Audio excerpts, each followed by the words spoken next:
श्रीलीला का जन्म 14 जून 2001 में संयुक्त राज्य अमेरिका के एक तेलुगु भाषी परिवार में हुआ था और उनका पालन पोषण भारत के बेंगलुरु में हुआ था। उनकी मां स्वर्णलता बेंगलुरु में स्थित एक स्त्री रोग विशेषज्ञ हैं। स्वर्णलता का विवाह उद्योगपति सुरापनी सुभाकरा राव से हुआ था, लेकिन लीला का जन्म उन दोनों के अलग होने के बाद हुआ था। लीला ने एक बचपन से भरतनाट्यम नृत्य में अपना प्रशिक्षण शुरू किया।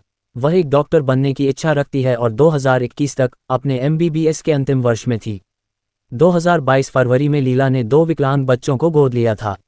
निर्देशक AP अर्जुन ने सोशल मीडिया पर सिनेमेटोग्राफर भुवन गौड़ा द्वारा खींची गई लीला की कुछ तस्वीरें देखी और उन्हें अपनी 2019 की फिल्म किस के लिए ले लिया।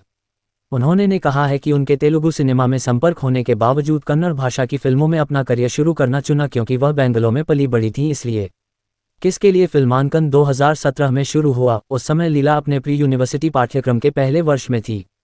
ये फिल्म 2019 में रिलीज हुई थी और बॉक्स ऑफिस पर सफल साबित हुई थी। द न्यू इंडियन एक्सप्रेस की शारदा ने कहा कि लीला ने एक आत्मविश्वास से भरी शुरुआत की। उन्होंने आगे लिखा, श्रीलीला स्टाइलिश दिखती है और समान ध्यान आकर्षित करती है। टाइम्स ऑफ इंडिया के आलोचक विनय लोकेश ने ये कहते हुए भावनाओं को प्रतिध्वनित किया कि लीला उनकी भूमिका में चमक गई।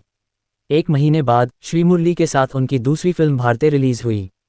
द न्यूज मिनट के लिए उनके प्रदर्शन की समीक्षा करते हुए अरविंद श्वेता ने लिखा, लीला अच्छी है और जब अभिनय और स्क्रीन उपस्थिति की बात आती है तो वह श्रीमुरली के साथ खुद को समान रखती है।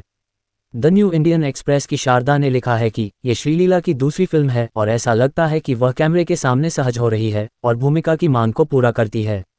2021 में लीला को रोमांटिक संगीतमय फिल्म पेली सांडाड में लिया गया, जिससे उन्होंने तेलुगु सिनेमा में अपनी शुरुआत की।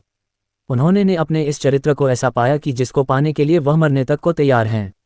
जबकि इस फिल्म को नकारात्मक समीक्षा मिली, लेकिन लीला की भूमिका ने समीक्षकों से सराहना प्राप्त की। 2022 में लीला ने Kannada romantic comedy by two love में अभिनय किया। द टाइम्स ऑफ इंडिया की सुनैना सुरेश ने उनके प्रदर्शन की सराहना करते हुए कहा, श्रीलीला ने एक ऐसी भूमिका के साथ शो को चुरा लिया है जो उन्हें एक फिल्म में सिर्फ सुंदर दिखती हीरोइन से अधिक अपनी भूमिका के अभिनय के लिए, विशेष रूप से भावनात्मक दृश्यों में अभिनय के लिए। द न्यू इंडियन एक्सप्रेस की शारदा ने महसूस किया कि फिल्म में उन्हें देखकर खुशी हुई। डेक्कन हेरल्ड की एक समीक्षा ने कहा कि जबकि वह प्रभावशाली थी, लेकिन लीला के कन्नड़ उच्चारण में सुधार की गुंजाइश थी। पेली सांडाडी की सफलता के बाद उन्हें तेलुगु फिल्मों से कई प्रस्ताव मिले। इसके बाद उन्होंने रवि तेजा के साथ धमाका में अभिनय किया। ये फिल्म भी बॉक्स ऑफिस पर सफल रही थी। लीला के पास भविष्य में कई प्रोजेक्ट हैं।